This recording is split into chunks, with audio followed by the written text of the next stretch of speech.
चलिए भाई, सभी को गुड मॉर्निंग। Good morning. जय छत्तीसगढ़, जय भारत, राधे राधे। जैसे कि आप सभी जानते हैं कि अब जो भी एग्ज़ाम कंडक्ट होगा वो CGSSB के द्वारा होगा। जी हाँ, आपने सही सुना। CG व्यापम जो अब तक हर एग्ज़ाम को लेता था, उसके आधार पर, उसके पैटर्न के अनुसार, उसके नियम के अनुसार एग्ज़ाम हुआ करता था। लेकिन अब जो एग्ज़ाम होगा वो CGSSB के द्वारा होगा। अब CGSSB एक नया जो कि अपने साथ एक नया पैटर्न भी ला सकता है। जी हाँ दोस्तों, जैसे व्यापम लेता था, जरूरी नहीं कि वैसे ही उसका पैटर्न हो, वैसे ही 2 घंटे, वैसे ही 3 घंटे, कुछ भी हो सकता है। ठीक है, 2 घंटे का भी पेपर हो सकता है, 3 घंटे का भी हो सकता है। ये सब कंफर्मेशन तो बाद में ही पता चलेगा जब किसी एग्ज़ाम का नोटिफिकेशन आएगा। लेकिन अच्छी बात क्या है, इस पर हम अभी चर्चा करेंगे।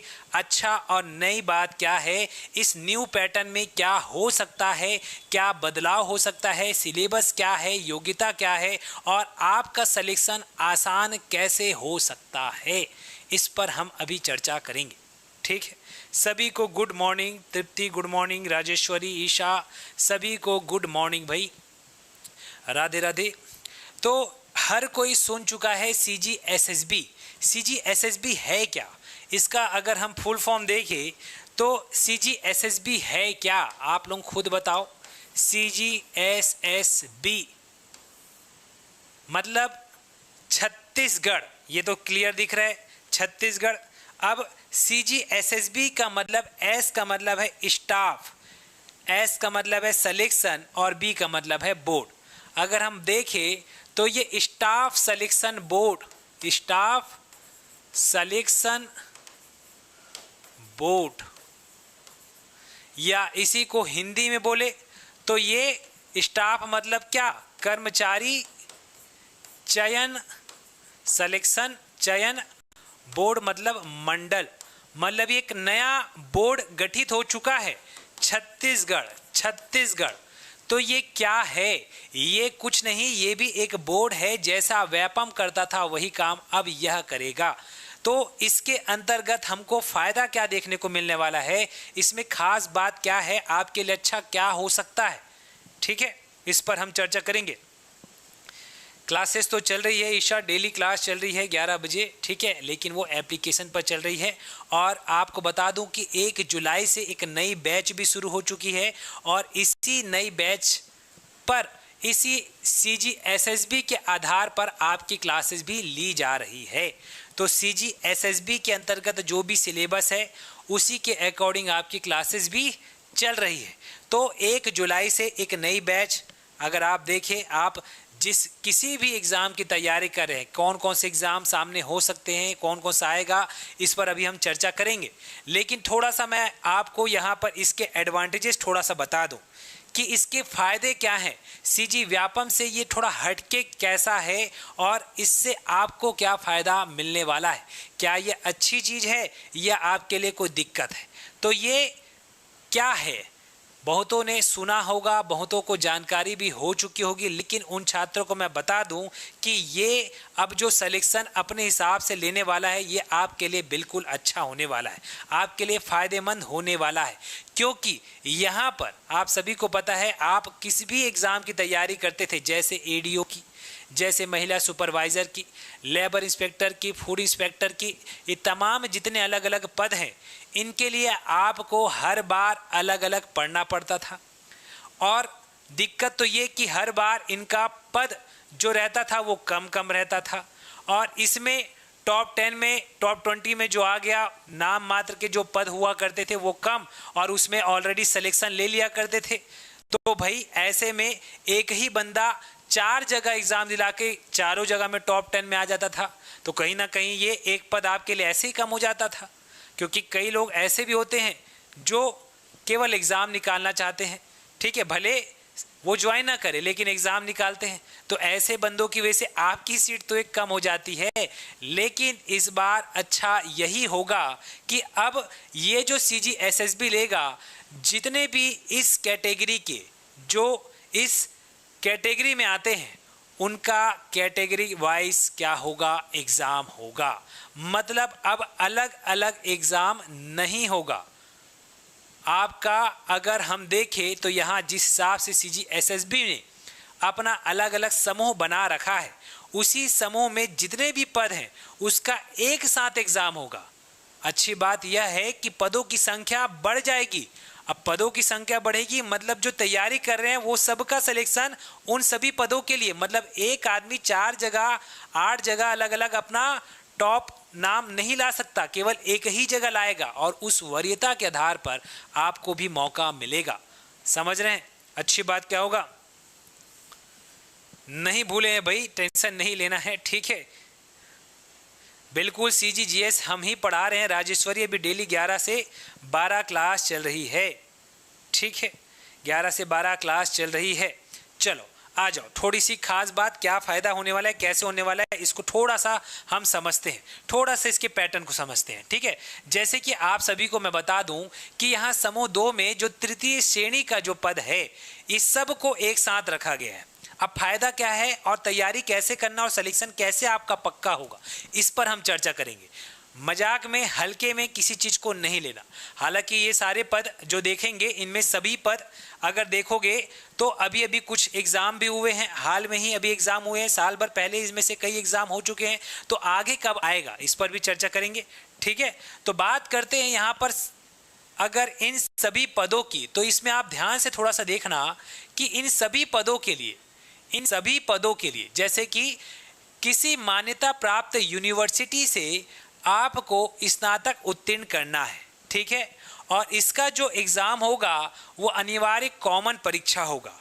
मतलब अब थोड़ा सा विचार करना कि अगर यही पद केवल और केवल जैसे कि अभी सहायक विकास विस्तार अधिकारी का आया, अब इसमें जो भी पद अभी आए थे उसमें किसी बंदे ने टॉप किया, टॉप 10 में आ गया, और फिर बाद में मान के चलो मंडी निरीक्षक का एग्जाम हुआ, फिर से वो एग्जाम हुआ, फिर से उसने उसमें टॉप 10 कर लिया, मतलब उसका सीट तो हर बार हो रहा है और हर बार वो एक सीट आपके लिए कम कर रहा है। दूसरी बात ये डिसएडवांटेजेस था कि पदों की संख्या इन तमाम के लिए पर्टिकुलर इंडिविजुअल के लिए कम रहा करती थी, लेकिन अब ऐसा नहीं होगा। यहाँ पर अब ये विभाग, ये सारे जो विभाग हैं अपनी अपनी जो वैकेंसी है उसको एक साथ CGSSB को भेजेंगे, जिसके बाद अब ये होगा कि इसमें मान के चलो सहायक प्रबंधक में अगर 5 या 10 या 20 पद खाली हैं तो केवल पहले इसमें 20 पद के लिए एग्जाम होता था, उसमें फिर वही पढ़ने वाले सेलेक्ट होते थे, जो पढ़ रहे हैं जो मीडियम स्तर के हैं उन लोग का सिलेक्शन कहीं ना कहीं 2-4 नंबर के लिए छूट जाता था। लेकिन अब ऐसा नहीं होगा। यहाँ पर मान के चलो कि यहाँ पर 40 पद हैं, यहाँ पर मान के चलो 50 पद हैं, यहाँ पर 10 पद हैं, यहाँ पर मान के चलो 100 पद आ गया, इसके 50 पद आ गए, खाद्य निरीक्षक के 10 पद आ गए, मंडी निरीक्षक के फिर 15 पद आ गए, फिर महिला सुपरवाइजर के मान के चलो 200 पद आ गए, खेल अधिकारी के मान के चलो 30 पद आ गए। इस तरीके से हर एक का अलग अलग पद, अलग अलग संख्या आपको देखने को मिलेगा। और इसमें सबको अगर जोड़ दिया जाए, एक मोटा मोटी मैंने पदों की संख्या ले ली, तो यहाँ पर मान के चलो आपके पास पदों की संख्या 600 से 1000 तक भी देखने को मिल जाएगा। अब इसमें जो हर बार टॉप 10 में आकर के सिलेक्शन लेता था वो बंदा बस सेलेक्ट नहीं होगा। अब इसमें जो 2-4 नंबर के लिए अब तक चूकते आया है, जो कई मेहनत कर रहा है, लेकिन हर बार कहते हैं ना कि हर बार मैं तैयारी करता हूं सर, लेकिन 2-4 नंबर से मेरा सिलेक्शन रुक जाता है। ये समस्या बहुत से छात्रों के साथ देखने को मिलती है। लेकिन इस बार अब ऐसा नहीं होगा। इस बार जो बंदा हर बार अलग अलग एग्जाम दिलाता था, अब वो केवल एक एग्जाम दिलाएगा, और इस एक एग्जाम में आपको ये सारे पद जिसमें भी आपकी इच्छा है वो आपको पहले मिलेगा। मतलब कैसे मिलेगा सर? अगर मुझे बनना है ADO अधिकारी, या मुझे बनना है मंडी निरीक्षक, या मुझे फूड इंस्पेक्टर बनना है, तो फिर कैसे होगा सर? तो इसके लिए आपको जब फॉर्म भराया जाएगा ये सारे पदों की जानकारी आपको नोटिफिकेशन में दे दी जाएगी, पहली बात। दूसरी बात यह है कि ये पदों की संख्या अपने आप में फिर बढ़ती हुई नजर आएगी। अब इनमें से आपको कौन सा पद से प्यार है, आप इनमें से कौन सा पद लेना चाहते हैं। मान के चलो आप यहां फूड इंस्पेक्टर का पद लेना चाहते हैं, तो आपको वरीयता के आधार पर उस फॉर्म को भरना होगा। मतलब ये कि अगर आप चाहते हैं कि मुझे फूड इंस्पेक्टर का पद मिल जाए तो आप पहले नंबर पर उसको भरेंगे। मान के चलो कि आपको लग रहा है कि फूड इंस्पेक्टर में नहीं हुआ, उसमें पदों की संख्या कम है, तो दूसरा ऑप्शन भी आपके पास रहेगा कि भाई मैं दूसरे नंबर पर अब महिला सुपरवाइजर को डाल देता हूं या डाल देती हूं, फिर तीसरा लेबर इंस्पेक्टर के लिए डाल देता हूं। इस तरीके से आप वरीयता के आधार पर फॉर्म भरेंगे और पदों की संख्या ज़्यादा है और आपका जो भी रैंक आएगा, मान के चलो आपका रैंक इन पदों के हिसाब से, अब जो भी वरीयता, हर किसी की इच्छा, हर किसी का जो पद लेना है वो समान तो हो सकता है किसी का मन लेबर इंस्पेक्टर का बनने का हो तो किसी का मन फूड इंस्पेक्टर का हो, नहीं तो किसी का मंडी निरीक्षक का हो, या तो हो सकता है वार्डन अधिकारी बनना हो या खेल अधिकारी बनना हो। तो यहाँ पर इन सभी के लिए अच्छी बात यह है कि सिलेबस क्या होगा, सिलेबस हमको क्या पढ़ना पड़ेगा, इस पर भी चर्चा करेंगे। ठीक है, तो अच्छी बात यह है कि अब मान के चलो आपको यहाँ रैंक टॉप 10 में नहीं भी आ रहा है तो ये तो समझ में आ जाएगा कि टॉप 10 में नहीं आ रहा है, लेकिन पदों की संख्या बढ़ चुकी है। अब टॉप 10 वाले ही बस सेलेक्ट नहीं होंगे, टॉप 20 वाले ही नहीं होंगे, इसके अलावा आपका रैंक और पीछे आ जाता है, जो अक्सर आप 2-4 नंबर के लिए छूट जाते थे, अब वो नहीं होगा। अब जो मीडियम स्तर के जो पढ़ने वाले छात्र हैं जो छूट जाते थे, अब आप थोड़ी और मेहनत करके फिर से जिस रैंक पर अब तक आते थे उसी रैंक पर आपका इस बार सिलेक्शन पक्का होगा। मान के चलो पिछले साल आपने कोई एग्ज़ाम दिलाया होगा, एडीओ का एग्ज़ाम दिया होगा, उस एडीओ के एग्ज़ाम में मान के चलिए कुछ नंबर के लिए आपका चयन नहीं हो पाया, लेकिन वही नंबर के साथ आपको इनमें से जो आपका मन पसंदीदा है वो जरूर मिल जाएगा। बात समझ रहे हैं? अच्छा, टीचर भर्ती में बिल्कुल पढ़ाएंगे जी, टेंशन नॉट, पढ़ाएंगे। ठीक है, अभी वहाँ क्लास चल रही है शायद, है ना। अभी फिलहाल तो यहाँ देख लो यहाँ कौन कौन सा पद आपको लेना है, और इस पर सिलेबस पर भी हम अभी चर्चा करेंगे। और क्लासेस भी 1 जुलाई से शुरू हो चुकी है, तो इस 1 जुलाई से क्लासेस को लेना इसलिए जरूरी है क्योंकि ये पद अब आपके लिए आसान तरीके से मिलने वाला है, क्योंकि पदों की संख्या यहाँ अलग अलग विभाग अपने हिसाब से जानकारी देंगे, अपने हिसाब से देंगे, और ये सबको एक साथ ही रखा जाएगा और एक ही सिलेबस होगा। और सिलेबस 1 में जो भी आपका रैंक आएगा, इस सिलेबस को पढ़ने के बाद उस रैंक पे जो अब तक आपका सिलेक्शन नहीं होता था, मान के चलो आपका 30वां रैंक आया, फिर भी सिलेक्शन कुछ पदों की संख्या की कम वजह से नहीं हो पाया, तो यहाँ पर अब ऐसा नहीं होगा। यहाँ पर आपको इनमें से वरीयता के हिसाब से जिस पर आपने अपना पहला नंबर डाला है, पहला नहीं मिला तो दूसरा मिल जाएगा, दूसरा नहीं मिला तो तीसरे वाले मिल जाएगा, तीसरा नहीं मिला तो चौथा मिल जाएगा। तो इस हिसाब से अब आपके लिए अच्छी बात और फायदे वाली बात यही है कि अब पढ़ने से आपका सिलेक्शन इनमें से कहीं ना कहीं तो हो ही जाएगा। ये कितनी अच्छी बात है, आप खुद सोच के देखो।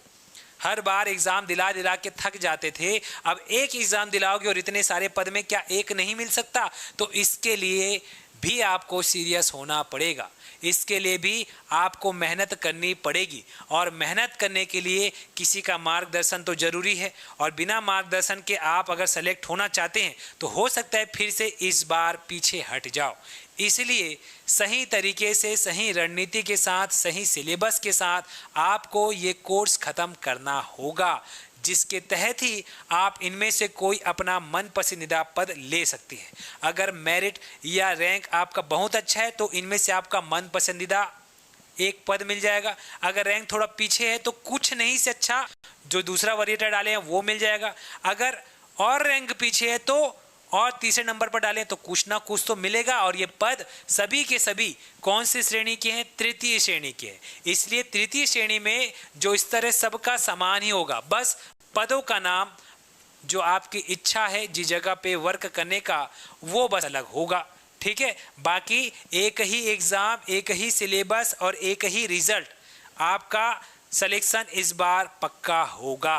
तो नोटिफिकेशन जब भी आएगा मतलब आपको तैयारी उस समय से नहीं बल्कि अभी से करनी होगी, तब जा करके इस पे सिलेक्शन होगा।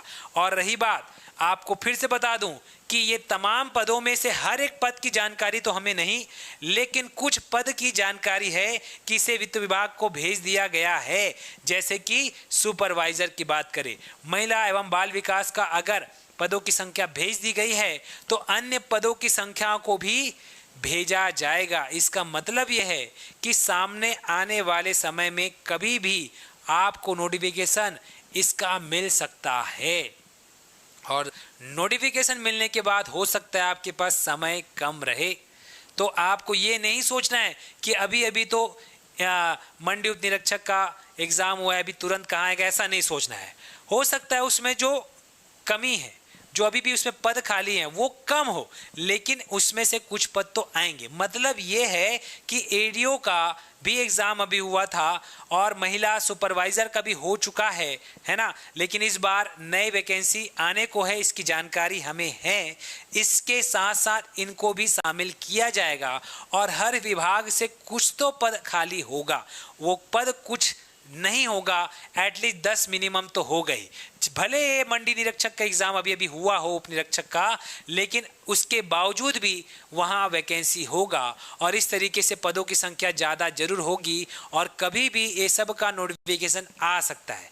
आपको ये नहीं सोचना कि इसी साल तो ये सब एग्जाम हुए हैं, कुछ एग्जाम इनमें से तो अब कहाँ होगा, ऐसा नहीं। हो सकता है अभी 1-8 महीने बाद नोटिफिकेशन आ जाए, हो सकता है 2 महीने बाद आए। अब सामने आप सभी को पता है ना, आने वाले समय फिर देखने को मिलेगा चुनाव कब, आखिरी दौर कहीं ना कहीं आने को है। ठीक है, काफ़ी लंबा समय निकल चुका है, तो फिर इस समय धड़ाधड़ पदों को ला दिया जाए और फिर सिलेक्शन आपके मेहनत के अनुसार ही मिल पाएगा। तो सिलेक्शन आप उसको हल्के में लोगे, नहीं पढ़ोगे तो फिर दिक्कत है। इसलिए मैं आपको फिर से बता दूं कि सिलेबस में क्या पढ़ना है। योग्यता तो स्पष्ट है कि इन सभी पदों के लिए आपको स्नातक होना है। ठीक है, यहाँ पर सीजी स्टाफ सिलेक्शन बोर्ड यहाँ पर इन सभी पदों के लिए स्नातक उत्तीर्ण मांगा है, तो स्नातक उत्तीर्ण तो चाहिए। एक योग्यता ये स्पष्ट है, क्लियर है। अब ग्रेजुएट हैं, मतलब आपको समझ में आ गया होगा। ठीक है, अब बात करें कॉमन सिलेबस, तो सिलेबस में क्या होगा बताओ।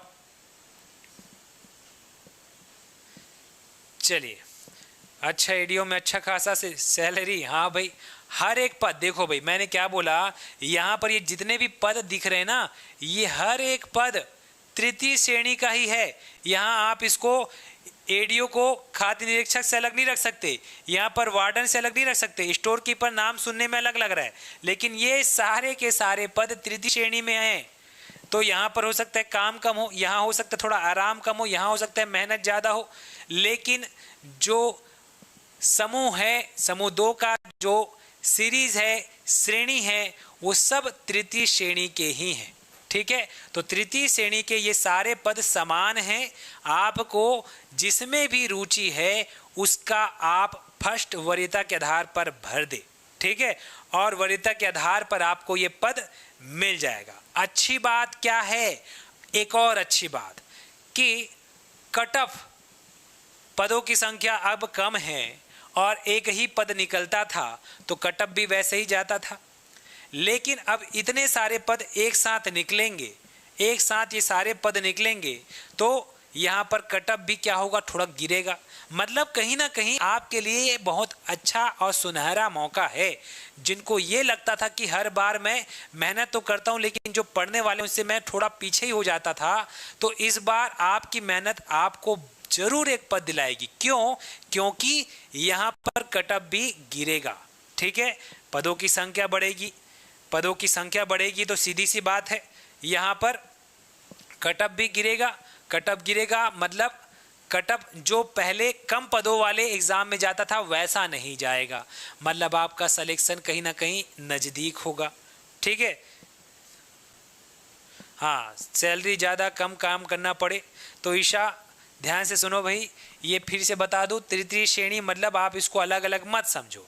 अब हो सकता है कि मान के चलो किसी क्षेत्र विशेष में ईशा आप डायरेक्टर हैं, ठीक है, और वहाँ पर आप रगड़ रगड़ के काम करवा रहे हैं लोगों से, तो वो आपका किस्मत होगा। और हो सकता है मान के चलो किसी क्षेत्र विशेष में अलग से कोई डायरेक्टर है, जयश्री जी हैं, तो जयश्री क्या करेगी भाई, जयश्री कम काम कराएगी, आराम करवाएगी, तो फिर वहाँ पर अलग आनंद आएगा। तो ऐसा कुछ है नहीं, हर पद में अलग अलग जगह है, उस जगह पे पहुँचने के बाद एक्चुअलिटी आपको पता चलेगा, ठीक है, कि कम काम कहाँ करना पड़ेगा। ठीक है सर, सिलेबस मैं बता दूं जयश्री, सिलेबस क्या होगा। चलिए थोड़ा सा सिलेबस की बात कर रहे हैं तो सिलेबस पर थोड़ा सा मैं चर्चा कर दूं कि देखो भाई, अब ये पद चाहिए तो आपको पढ़ना क्या है, सिलेबस में क्या होगा। तो पहली चीज तो मैं ये बता दूं कि बोर्ड चेंज हुआ है, व्यापम की जगह अब CGSSB आया है, तो कुछ तो परिवर्तन होगा। जैसे मान के चलो आपकी जगह कोई दूसरा बंदा आए किसी क्षेत्र विशेष में, तो कुछ तो उसमें अलग होगा, बदलाव होगा। तो बिल्कुल इसके भर्ती में हो सकता है कुछ बदलाव देखने को मिले। हो सकता है यहाँ पर वो मैथ्स रीजनिंग का वेटेज थोड़ा बढ़ा दे या और घटा दे, ठीक है। हो सकता है ये 2 घंटे का एग्जाम 3 घंटे, 3 घंटे का एग्जाम 2 घंटे, कुछ भी हो सकता है। परिवर्तन देखने को जरूर मिलेगा। जो अभी परिवर्तन हुआ था 100 नंबर का प्रश्न, हो सकता है फिर से 150 नंबर का हो जाए। क्यों? क्योंकि पदों की संख्या बढ़ेगी, पदों की संख्या बढ़ेगी तो हो सकता है नंबर ऑफ क्वेश्चन बढ़ जाए। तो ये तमाम मुद्दों पर जानकारी हम हकीकत में 100% श्योरिटी के साथ नहीं बता सकते जब तक नोटिफिकेशन नहीं आ जाता। नोटिफिकेशन या कोई खास जानकारी या कोई सिलेबस जब तक ये विभाग जारी नहीं करेगा तब तक तो हम 100% श्योर बता ही नहीं सकते। मैं क्या, कोई भी नहीं बता सकता, ठीक है। हाँ, जिस दिन जारी होगा उस दिन आपको इसी वीडियो के माध्यम से हम आपको जानकारी जरूर देंगे। अब फिर भी हमको पढ़ना है भाई, सामने कभी भी एग्जाम हो सकता है, सामने अब खतरा सरकार के ऊपर मंडरा सकता है। अब नहीं निकालेगा तो कब निकालेगा, है ना। अब ऐसे ही 2-3 साल सब निकल गया है, अभी 2026 ये भी खत्म होने को है नवंबर दिसंबर में सब अभी शिक्षक भर्ती में भिड़ जाएंगे। तो क्या ये सब पद कहाँ जाएंगे? तो ये सब पदों के लिए भी एक मौका देगा सरकार कि भाई अभी शिक्षक भर्ती लिए, अब जनवरी फरवरी में हो सकता है इस तृतीय श्रेणी के फिर एडीओ का फिर से पूरा आ जाए एक नए पद के साथ। बात समझ रहे हैं? ठीक, तो इसके लिए आपको पढ़ना क्या है। तो जो बैच हमारी बन रही है 1 जुलाई से, ये 1 जुलाई से हमारा यही टारगेट है कि एक नए पैटर्न, एक नए सिलेबस और इस एग्ज़ाम को जो भी इस श्रेणी में है उसको निकालने के लिए क्या आवश्यकता हो सकती है उस आधार पर आपको पढ़ाएगी ये हमारी टीम। तो सिलेबस में आपका जो पढ़ना ही है, चाहे कोई भी किधर से इधर हो जाए, आप उधर से इधर हो जाए, कुछ भी किधर से, मतलब बोलते ना यहाँ से वहाँ कुछ भी हो जाए, एक कहावत है, लेकिन ये चीज़ नहीं हटेगी। तो मैथ्स और रीजनिंग ये चीज़ तो रहेगा ही रहेगा, समझ रहे हैं। कुछ भी इधर उधर उथल पुथल हो जाए लेकिन ये हट सकता है क्या? नहीं। लेकिन हो सकता है इसका पहले वेटेज जो 30% रहता था, 35% रहता था, थोड़ा कम हो जाए, हो सकता है, लेकिन रहेगा डैम श्योर है, ठीक है। दूसरी जानकारी, दूसरी बात क्या हो सकती है भाई? दूसरी बात मैथ्स रीजनिंग के साथ लैंग्वेज। अब बिना लैंग्वेज के तो कुछ होगा नहीं। अब लैंग्वेज में जाओगे तो एक तो होता है हिंदी, ठीक है,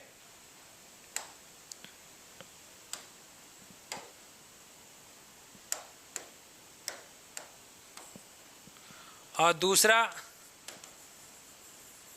इंग्लिश। तो हिंदी और इंग्लिश ये तो होगा ही होगा, कहीं नहीं जाने वाला, चाहे कुछ भी कर लो, ये तो पढ़ना ही पढ़ना है। तो हिंदी हो गया, इंग्लिश हो गया। इसके अलावा इसी लैंग्वेज में हम रख सकते हैं, नहीं तो हम सीधा सीधा बोल सकते हैं कंप्यूटर। अब आज के समय में ये जो कंप्यूटर है, ठीक है, इस कंप्यूटर की जानकारी होना कितना जरूरी हो चुका है। हालांकि कंप्यूटर की जगह मोबाइल में भी आप सारी चीज़ें यूज़ करें, लेकिन बेहतर तो कंप्यूटर के माध्यम से ही होगा। तो कंप्यूटर से संबंधित जानकारी आपको होना ही है और चाहिए ही। कोई भी डिपार्टमेंट हो, कोई भी एग्ज़ाम हो, कोई भी कोर्स, कोई भी विभाग बिना कंप्यूटर के आगे नहीं बढ़ सकता। मतलब ये नहीं होगा ऐसा तो हो ही नहीं सकता सिलेबस में। तो ये भी 100% एग्ज़ाम में सिलेबस में होगा, ये 100% सिलेबस में होगा, ये 100% सिलेबस में होगा, ये 100% सिलेबस में होगा। 99 में नहीं बोल रहा हूँ ना, मतलब इसको तो पढ़ना ही है। भले यहाँ पर जो नंबर ऑफ क्वेश्चंस हैं परसेंटेज है वो थोड़ा चेंजेस देखने को मिल सकता है। जैसे कि कंप्यूटर का आप वार्डन का एग्ज़ाम दिलाते हैं तो उसमें कुछ अलग कंप्यूटर के क्वेश्चंस हो जाते हैं, 20 नंबर हो जाते थे। कुछ और एग्जाम देते थे तो नंबर ऑफ क्वेश्चंस वहाँ पर 10 हो जाते थे। तो वो परिवर्तन देखने को मिलता था, कंप्यूटर का डिमांड उस कोर्स के हिसाब से, उस विभाग के हिसाब से। लेकिन यहाँ पर हम ये तो कंफर्मेशन करते हैं कि ये 4 जो मैं अभी लिखा हूँ बोर्ड में, ये तो सिलेबस में है ही और रहेगा ही, होना ही है, इसमें कोई परिवर्तन नहीं कर सकते आप। ठीक है, ये 4 तो रहना ही रहना है। चलो, इसके अलावा अब आपको और क्या पढ़ना है? तो इसके अलावा अगला पार्ट जो होगा वो होगा जीएस का। जीएस का अब जीएस में, तो जीएस में भी 2 भाग हम करेंगे। तो एक भाग होगा सीजीजीएस और एक भाग होगा इंडियन जीएस। इंडियन जीएस, ठीक है, इंडियन जीएस और सीजीजीएस। अब सीजीजीएस को हल्के में नहीं लेना है, क्योंकि तमाम जितने भी पद हैं सब में सीजीजीएस तो होगा ही होगा। हो सकता है ये कुछ ना हो करके ज़्यादा परसेंटेज के साथ आपको देखने को मिले, क्योंकि अब कॉमन एग्ज़ाम हो रहा है और बिना सीजीजीएस के तो छत्तीसगढ़ का कोई एग्ज़ाम हो ही नहीं सकता, चाहे वो इस फील्ड के हो ना हो। जैसे कि आप जाएंगे समूहिक में, वहाँ पर इंजीनियर लोगों का है, इंजीनियर्स का है, अब उस इंजीनियर्स में भी ये सीजीजीएस होगा, समझ रहे हैं? तो टेक्निकल वालों में सीजीजीएस है, तो नॉन टेक ये सब अदर जितने भी हैं उसमें तो सीजीजीएस होना ही है। लेकिन इस बार इसका वेटेज कम नहीं होगा, सीजीजीएस को कम में नहीं आंकना है। सीजीजीएस का जो परसेंटेज होगा वो ऑलमोस्ट मान के चलो मैथ्स रीजनिंग के आसपास ही देखने को मिलेगा। ठीक है, मान के चलो मैथ्स रीजनिंग का परसेंटेज आपका 25% ले लेते हैं, ये सब 10-10% ले लेते हैं, तो ये वाला भी मिनिमम 20% तो सीजीजीएस देखने को मिलेगा। ठीक है, क्यों मिलेगा? क्योंकि सारे पद अब एक ही एग्जाम लेने वाले हैं और उसमें सीजीजीएस का अगर रोल कम करेगा तो ये किसी को नहीं पचेगा। ठीक है, तो पचाने के लिए, क्योंकि भाई अपने आप में जानते हैं सीजीपीएससी में 50 नंबर सीजीजीएस का है, तो कहीं ना कहीं ये सीजी जो एसएसबी है, ये सीजी एसएसबी इस सीजीजीएस के वेटेज को कम नहीं करेगा। ये सीजी एसएसबी छत्तीसगढ़ी, ठीक है, छत्तीसगढ़ सिलेक्शन, कौन सा? स्टाफ सिलेक्शन बोर्ड, मतलब छत्तीसगढ़ के लोगों को ज़्यादा इम्पोर्टेंट तो देगा ही। हालांकि अब ये नहीं समझना है कि अलग अलग है ना, यहाँ के लोगों को ज़्यादा, वो ऐसा नहीं है, सबके लिए समान रहेगा। लेकिन सीजीजीएस का पार्ट ज़्यादा होगा, इसको 5 नंबर 10 नंबर में काउंट अब नहीं करना, क्योंकि लास्ट टाइम जो भी एग्जाम हुआ था उसमें छत्तीसगढ़ को 5 नंबर में ले लिया था, 5 ही नंबर प्रश्न आए थे कुछ एग्जाम सभी जो हुए हाल में। लेकिन इस बार इस सीजीजीएस को वेटेज देगा, इसको आपको पढ़ना अच्छे से पड़ेगा। फिर इस सीजीजीएस के बराबर होगा इंडियन जीएस, मतलब इस इंडियन जीएस में सारी चीज़ें आ जाएंगी, इस इंडियन जीएस में सारी चीज़ें होंगी, लेकिन इस सीजीजीएस के बराबर उसका नंबर होगा।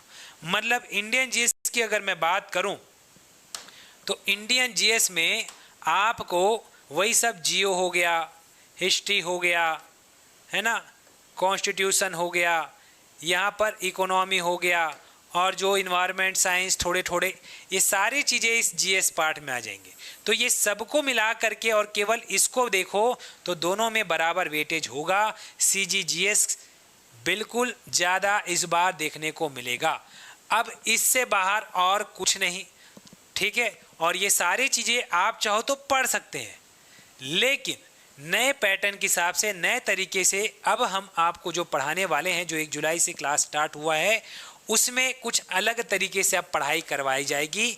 और इसमें आपको अगर, ठीक है, इस साल एक पद लेना है तो ये सारी चीज़ों को ख़त्म करने के लिए आपको समय देना पड़ेगा, और समय देंगे तभी आपका भला हो सकता है।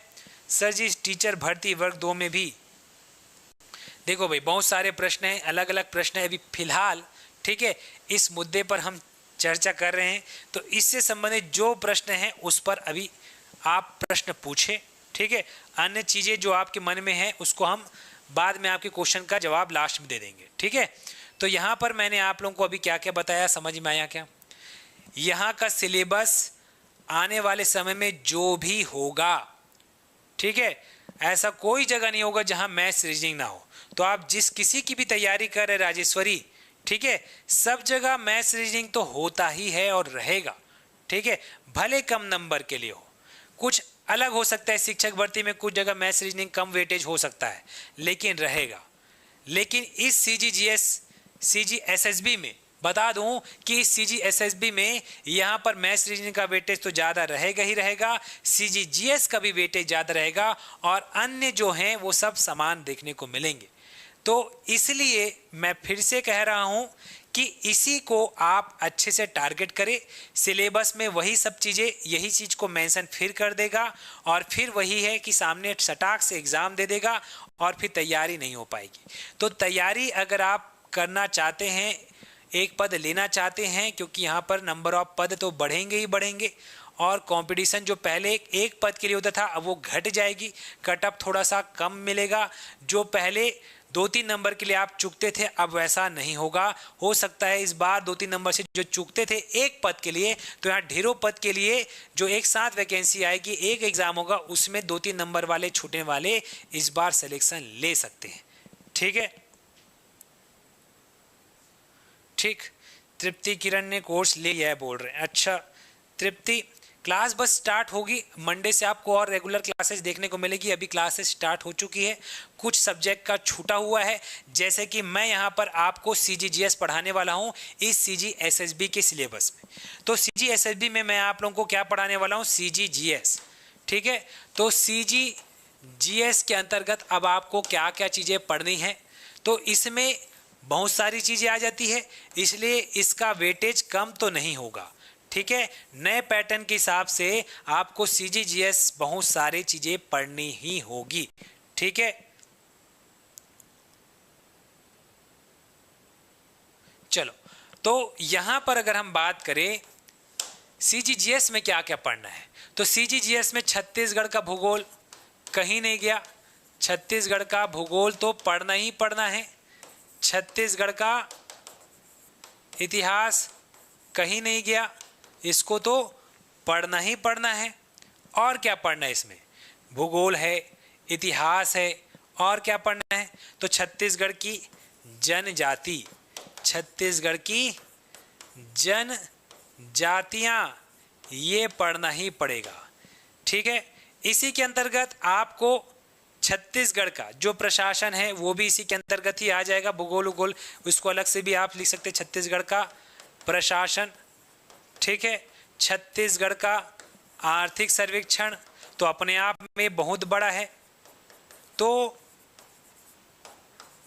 हो सकता है पहले जो एग्ज़ाम हुआ करता था 150 मार्क्स का फिर से वही हो जाए, ठीक है, क्योंकि यहाँ पर सारे पदों के लिए अब भर्ती होने, सारे पदों के लिए एक साथ एग्जाम होने वाला है, एक ही बार में सिलेक्शन मिलने वाला है आपको। उसके जो भी आपने फॉर्म फिल किया है वरीयता के आधार पर वो पद आपको मिलेगा, ठीक है। इसके अलावा आपको यहाँ पर थोड़ा सा इसी जनजातियों में थोड़ा सा अगर हम और कनेक्ट करें तो इसी में आपको छत्तीसगढ़ का, जैसे कि अभी है ना लोकगीत संगीत जो पूछ रहे हैं, ठीक है, तो बात ऐसी है कि छत्तीसगढ़ में लोकगीत हो गया, ठीक है, छत्तीसगढ़ का लोकगीत हो गया। यहाँ पर संगीत के अंतर्गत ये वाद्य यंत्र हो सकते हैं। संगीत मतलब वही वाद्य यंत्र कौन कौन से उपयोग करते हैं, किसका उपयोग कहाँ पर होता है, ये वाद्य यंत्रों के बारे में आपको जानकारी होनी चाहिए, ठीक।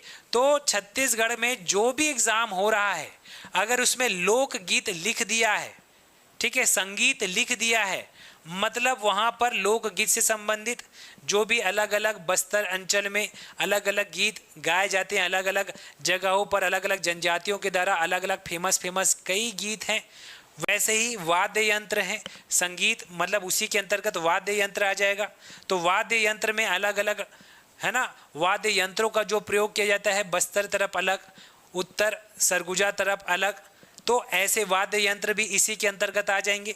कुल मिला के ये जनजातियों का ही अपना एक लोकगीत, अपना वाद्य यंत्र, अपना संगीत, अपना हर एक पर्व में अलग अलग जो भी हैं वो सारी चीजें इसके अंतर्गत आ जाएगी। तो कोई भी सिलेबस में मान के चलो, अभी जैसे पूछ रही हैं चंद्रिका, सहायक शिक्षक विज्ञान प्रयोगशाला साल में यहाँ लोकगीत संगीत का क्लास लीजिए, अच्छा बोल रही हैं ऐसे लेने के लिए। तो बात ऐसी है कि यहाँ पर चाहे आप सहायक शिक्षक की बात करें, ठीक है, या आप चाहे CGSSB की बात करें या CGPSC की बात करें, अगर उसमें कहीं पर भी लोकगीत लिख दिया है मतलब उसके अंतर्गत ये सारी चीजें आ जाती है। पढ़ना तो सब पड़ेगा। तो इसी के अंतर्गत आपकी संस्कृति और कला भी आ जाएगी। यही तो संस्कृति है छत्तीसगढ़ की, यही तो कुछ अलग अलग कलाएं हैं छत्तीसगढ़ की। तो ये सारी चीजें इसी के अंतर्गत आ जाएगी। तो पढ़ना तो सबको पड़ेगा। ऐसा नहीं है कि लोकगीत बस लिखा है तो लोकगीत से पूछ दे, हो सकता है जो नहीं लिखा वहां से प्रश्न आ जाए, क्योंकि ये सारी चीजें इसी के अंतर्गत आ जाती है। संस्कृति बोल दिया तो भी उसमें लोकगीत आ जाएगा, कला संस्कृति बोले तो उसमें कला क्या क्या है, वाद्य यंत्र आ जाएगा, संगीत आ जाएगा, ठीक है, इसी में कुछ जनजातियां भी शामिल हो जाएगा। तो सारी चीजें इस जनजाति के अंतर्गत, ये सारी चीजें तो पढ़ना ही है। अब वो स्पष्ट सिलेबस में नहीं लिखा मतलब ये नहीं समझना कि नहीं आएगा। कई जगह केवल लोकगीत संगीत लिख दिया तो इसमें कुछ भी आ सकता है। संगीत मतलब वाद्य यंत्र से तो सब संगीत यूज करते हैं, संगीत है ना, गाना वाना गाते हो, बिना वाद्य यंत्र के कुछ संभव है क्या? नहीं है।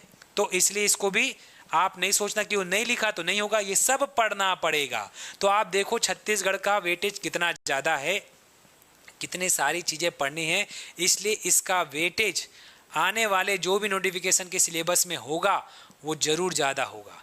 ठीक है, अब तक हर अलग अलग एग्जाम में कुछ जगह पे छत्तीसगढ़ का वेटेज कम तो कहीं ज़्यादा ऐसा देखने को मिलता था। अब कॉमन होगा तो कॉमन के हिसाब से जो भी लेबर इंस्पेक्टर, रेडियो है ना, ये सब में पंचायती राज भी यहाँ पर एक आ जाएगा। ठीक है, पंचायती राज के बिना आप रेडियो तो दिला नहीं सकते, तो पंचायती राज वहाँ तो हो गई।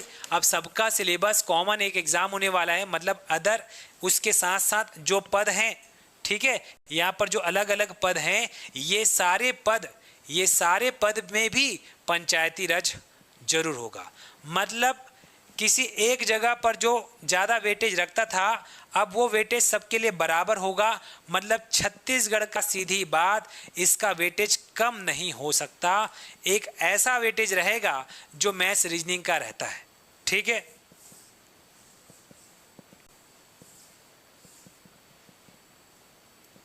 ठीक है, जो भी एग्जाम यहाँ पर है किरण नायक, ठीक है, हर एग्जाम के लिए आपको यहाँ पर ये जो पद हैं स्पष्ट लिखा है स्नातक होना चाहिए।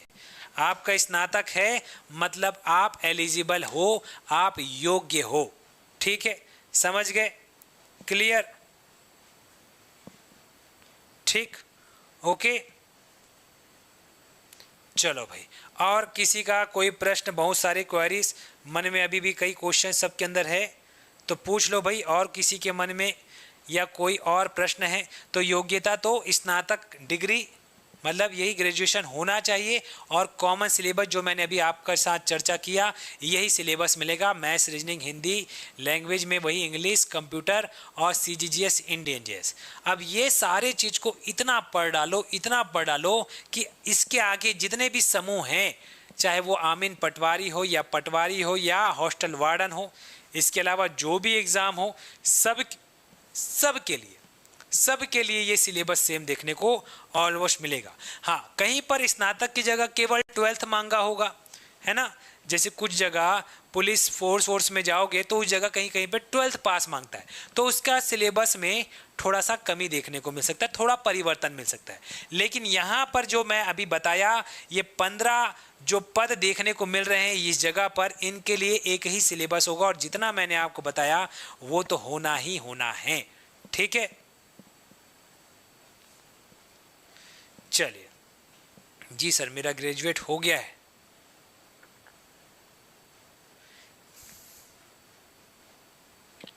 ठीक है, देखो किरण नायक, एक्चुअल में क्या है, एज एक ऐसी चीज है ठीक है, कई जगह आप देखो यहाँ पर जो भी है, जो सामान्य पहले हुआ करते थे व्यापम में वही रहने वो वाला है, ठीक है।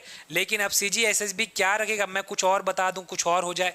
तो जब तक कोई फिक्स नोटिफिकेशन नहीं आता उसके बिना मैं अभी बता भी दूंगा तो आप अपने आप को बस क्या करोगे, तसल्ली दे दोगे। फिलहाल इतना याद रखो कि आपका ग्रेजुएशन होना चाहिए, ठीक है। ग्रेजुएशन है मतलब आप इसके लिए एलिजिबल है, ठीक। अब यहाँ कुछ एज वेज अभी आपको नहीं बताया है तो उसके तर्क मैं अपना तर्क नहीं दे सकता, ठीक है। जो पहले रहा करते थे वही अभी भी होगा, लेकिन CGSSB कुछ चेंज कर दे इसकी भी कोई गारंटी हम नहीं ले सकते। फिलहाल स्नातक होना चाहिए, ग्रेजुएट है मतलब आप एग्ज़ाम दिला सकते हैं, ठीक है। समझ में आई बात, ठीक। तो ये जानकारी स्पेशली आप सभी के लिए था। मैं फिर से बोलूँगा, बार बार कहूँगा कि आप इसके लिए तैयारी शुरू कर दे, क्योंकि आने वाले समय में एग्ज़ाम लेने वाले देखेंगे नहीं कि कितना समय बचा है, ठीक है। वो आज नोटिफिकेशन देंगे, 15 दिन बाद, 1 महीने बाद एग्ज़ाम कंडक्ट करवा सकते हैं, ठीक है। और ये भी नहीं सोचना है कि अभी अभी तो ये एग्ज़ाम कुछ एग्ज़ाम हुए हैं, जैसे कि मंडी उप निरीक्षक के सब एग्ज़ाम हुए तो अब कहाँ आएगा इतनी जल्दी, ये भी मन में धारणा बनाए, क्योंकि इसके अलावा अन्य एग्ज़ाम भी हैं जो आए ही नहीं है, लेकिन पद यहाँ पर ज़्यादा खाली है। जैसे महिला सुपरवाइज़र का ये तो आने को ही है अभी सामने, तो इसके साथ ये सारे पद एक साथ आएंगे। हो सकता है इस मंडी उप निरीक्षक में पदों की संख्या कम दे, लेकिन होगा, और सबको मिला करके 600 से 1000 तक के पदों की संख्या हो सकती है। तो ये अवसर नहीं मिलेगा, मैं फिर से बता रहा हूँ, इसलिए हल्के में ना ले, तैयारी शुरू कर दे। और छत्तीसगढ़ की क्लास मैंने शुरू कर दी है, 1 जुलाई से नई बैच भी बन चुकी है। इसमें छत्तीसगढ़ के GS में हम अभी छत्तीसगढ़ का भूगोल शुरू कर रहे हैं, और उसके बाद हम फिर इतिहास, जनजाति, प्रशासन, आर्थिक सर्वेक्षण, संस्कृति, कला, लोकगीत, ये सब पर हम चर्चा धीरे धीरे करेंगे, ठीक है। क्लियर है, ओके, ठीक। रात वाले MCQ में कुछ दिक्कतें हैं जी, ठीक है। रात को थोड़ा स्ट्रीम करने में दिक्कत है, इसलिए नहीं हो पा रहा, लेकिन अभी टेंशन नहीं लो, अभी जल्द से जल्द हम छत्तीसगढ़ का भी MCQ आपके लिए लेकर आएंगे, ठीक है साथियों। तो आपके लिए ये वीडियो था, और इस वीडियो को जितना हो सके शेयर करें, लाइक करें। ये फिर से बता दूं कि पदों की संख्या कभी भी आ सकती है, नोटिफिकेशन कभी भी आ सकती है। फिलहाल तो अभी आपको पता है शिक्षक भर्ती का होने को है, हो सकता है उसी के साथ साथ पैरेलली में, है ना, कुछ आगे पीछे इसका भी नोटिफिकेशन और डेट, एग्ज़ाम डेट आ जाए, क्योंकि CG व्यापम ने तो कैलेंडर जारी किया था, और उस कैलेंडर के अनुसार अभी सामने में कुछ पदों की संख्या भी थी, ठीक है। तो CGSSB उसको फोकस करते हुए ये तमाम पदों के लिए एक साथ कभी भी नोटिफिकेशन जारी कर सकता है। हो सकता है आपके पास समय कम मिले, इसलिए अभी से तैयारी करना भिड़ जाए। और साध्य परिवार एक नई बैच जो शुरू किया है, वहाँ पर आप रजिस्ट्रेशन कर सकते हैं। अगर इंक्वायरी करना है तो साध्य PSC एप्लीकेशन को आप डाउनलोड करें, वहाँ आपको नंबर मिल जाएगा। इसके अलावा अलग अलग, है ना, यूट्यूब चैनल है, यूट्यूब चैनल पर भी आपको साध्य एकेडमी का नंबर मिल जाएगा। किसी भी तरीके की जानकारी चाहिए वो आपको वहाँ से मिल जाएगा, ठीक है, ओके।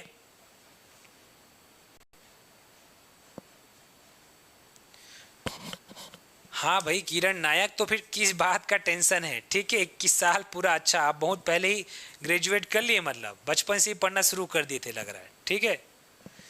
तो आप बोल रहे हैं कि 21 वर्ष मेरा जनवरी 2027 में होगा, मुझे डर लगता है कि मैं एग्ज़ाम दे सकती हूँ कि नहीं। फूड इंस्पेक्टर का प्लीज़ देखो भाई किरण नायक, अभी नोटिफिकेशन नहीं आया है, ठीक है, नोटिफिकेशन नहीं आया है, ठीक। आप अगर यही सोचते रहेंगे कि मैं दे सकती हूँ कि नहीं, तो फिर नोटिफिकेशन आएगा और एलिजिबल हो गए तो दोनों नहीं आएगा हाथ में।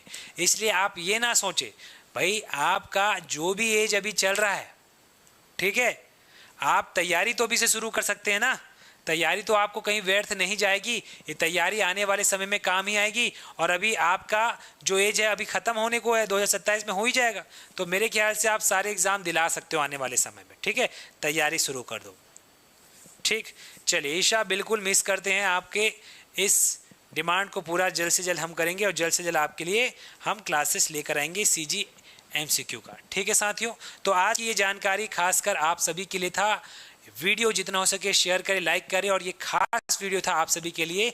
तो ऐसा मौका ना छोड़े, मेहनत आज से ही शुरू कर दे, क्योंकि आने वाले समय में मैं बता रहा हूं कि पदों की संख्या इतनी तेजी से आएगी कि आपके पास टाइम नहीं रहेगा उसको तैयारी करने के लिए। ठीक है, चलो भाई, तो आज के लिए इतना ही रखते हैं, फिर मिलेंगे अगली क्लास नए इन्फॉर्मेशन के साथ। धन्यवाद। 1 जुलाई वाली बैच याद रखना, बाकी 11 से 12 अभी मैं क्लास ले रहा हूँ CGGS का, आप मेरे साथ ज्वाइन हो सकते हैं एप्लीकेशन पर। तो आज के लिए इतना, धन्यवाद, फिर मिलते हैं नेक्स्ट क्लास। राधे राधे।